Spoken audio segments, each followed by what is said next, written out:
Hey guys, it's ShaelynnMarie and I am back with another speed build. So you can see that there's already a ton of stuff on this lot, and that is because I went a little debug crazy. Is that a thing? Is that a thing that people do? I don't really know.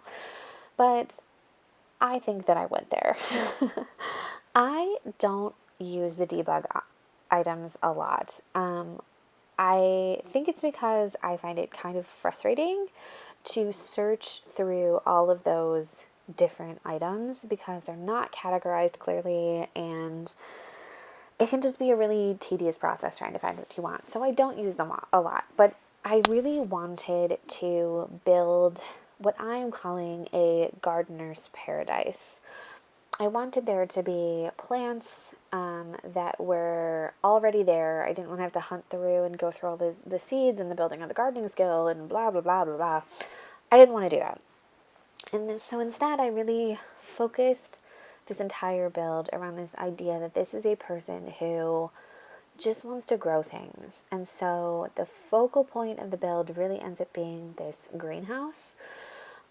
Note to those of you watching, lifting up the planters like that didn't actually work. I don't know if it's because they're the special planters, and for some reason the game just wasn't letting my sim use them, or if you can't actually just lift up the planters like that.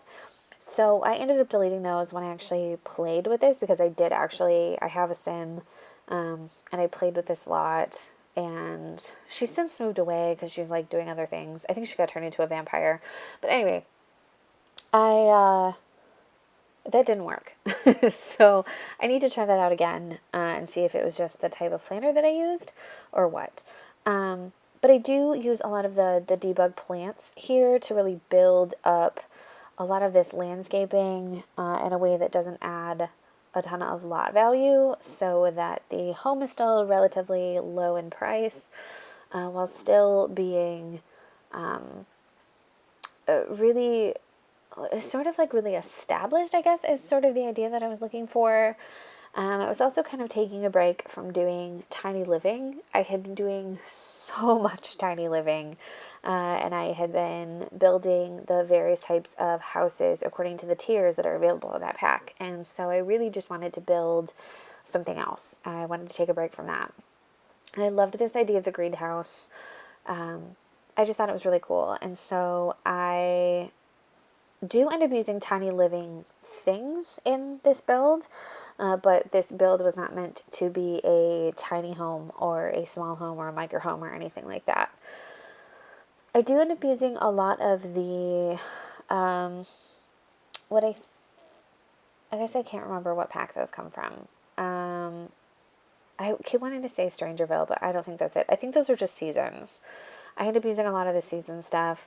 It's just, I really just love the aesthetic of the seasons pack. I just think it's really beautiful. I love the clean lines, and the way that those the windows and the doors from the seasons pack can look either super modern or really traditional based on the rest of the design of the home. I just think that's really cool. So I'm just placing some roof here, trying to give this a really modern roof line. So, because I wasn't trying to go super traditional with it, I really was trying to create a more modern looking house. I do realize it looks like an excessive amount of windows on the front of the home, but I don't know. I like natural light. I like a lot of windows, so I ended up doing that. I do end up deleting some. Like you could just see that I deleted because of the staircase, and I do end up sort of just creating a very open floor plan up there with the bedroom and like a little office area up on that second floor, because it is just a single sim who lives here. It does have a pretty large kitchen, but I was sort of thinking that if you had a sim who was really into gardening and was growing a lot of their own produce and herbs and things, they would probably spend a lot of time in the kitchen utilizing those ingredients, sort of really realistically farm to table. So I sort of thought through that and thought, like, okay, they're going to spend a lot of time in the kitchen, so let's make sure that they have a really nice, clean, modern looking kitchen that they could use. I do spend some time trying to pick a color palette. I think that I do stick with that brick color. I just thought that made a really cool sort of modern looking backsplash, thinking, in terms of like color. I had originally wanted to go with that deep teal, but ended up not using that long term. It didn't look as modern as I wanted to. For some reason, it just ended up looking really dated, and that wasn't what I was going for. If you have watched my other speed builds, it is no surprise to you that I use the Parenthood counters. I love them more than I should, and I really should just try to use different counters. But I love the Parenthood counters, and they come in such nice color swatches that I end up using them all the time. I do put like a high top table here from Tiny Living. I thought that was a really cool idea for, as someone who has owned one of those higher tables, and in fact that's what my family has right now, I can tell you they are not super conducive to families. It's kind of a pain. My son still has a hard time getting up in those chairs. I don't recommend them. But for the single sim who I'm anticipating is probably going to host quite a few like dinner parties and things, I thought it would be kind of nice and like modern looking. I sometimes get really irritated. I'm often irritated by the bluish green aqua tint to those cabinets. I find that really frustrating, but in this case, I thought it looked really good in comparison to the backsplash that we had chosen. So it all ended up working out. I really liked the color scheme and the color palette of this kitchen. I thought it looked really cool, but the tinting on those cabinet windows does often bug me. I wish that it was just like a clear glass. So just sort of providing a little bit of clutter around the house. I use that spice rack all the time. I think it's so cute. I also, the knives that I put on the wall are from that same pack. I almost always hang pots on the wall. I think that's like just like a personal preference. Like I love that organization. And so I have decided all my Sims love it too. I am also still obsessed with the little tiny planters from Tiny Living. I am sized up, which I know I've mentioned before, but that's definitely something that I've used from watching Deligracy play with the Tiny Living pack. She sized those planters up from the very beginning, and I totally agree with that. I think they look so much better in that larger size. I'm also really obsessed still with these rugs from Tiny Living. The way that the color scheme of all of this comes together is just, it's perfection. I'm still just absolutely in love with the Tiny Living pack and the way that all of that came out. I love the way that the blues go together and how it sort of complements that lighter teal from the kitchen. It all kind of ties in with that, with the Parenthood cabinets. It just ends up looking really good, and I'm super thrilled. Oh, I realized I hadn't used some of the Tiny Living things that I had wanted to use.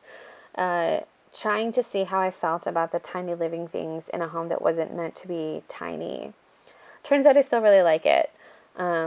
In case anybody was wondering, I am still just as obsessed with all of it as I was, and as I'm sure you can tell from this video. I love it.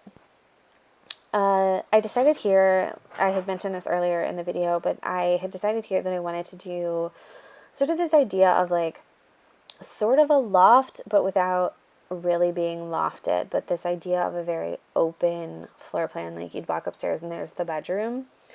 I lived in a place for a very short period of time in my life that was sort of like that, and it was weird.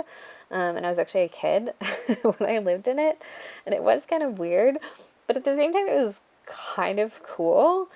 And I was thinking that for like a single sim, it didn't seem necessary to make the space feel smaller with a bunch of walls. And if you want to download this from the gallery and build actual rooms, you totally could. You could definitely utilize the space differently. It's just not how I chose to do it. I had already designed the sim that I wanted to live in this home when I was building it. And so this is just an instance where I was actually getting ready to play the game, and I just ended up just turning the camera on and recording the actual build because it was something different. And I realized that all my speed builds have lately had been focused on just tiny living, which makes sense because that pack just came out, but I thought you guys might like to see something different. And if you do want to see more of the like let's play kind of things, please let me know in the comments. I do speed builds because that's what I watch and that's what I'm most interested in. I love watching people build in The Sims. But if seeing the actual gameplay and seeing like the stories is something you guys are interested in, please let me know. It's definitely something I'm open to doing. And obviously in that instance, I would be on camera. I've done a few Let's Plays so far. I just think it's really that I've sort of, I don't know, I just haven't been super happy with any of the Let's Plays recently. And so I've had a really hard time like encouraging or motivating myself to keep going with them. But if it's something that you want to see, I do have a couple of games that I've been playing and I'm like really invested in that I would be more than happy to get on camera and play. So utilizing the tiny living art, like many other people who are obsessed with the tiny living pack, I am also obsessed with the pictures and I used them everywhere in this house because I just think they're so cute. That coffee cup is my favorite. If I had to pick something from the pack that was actually in my home, that little coffee painting or artwork piece would be it. So that's it. That is the entirety of the build. I hope that you found this interesting. Please consider subscribing to my channel, letting me know what else you'd like to see. Thank you so much for your time, and I'll see you in the next video.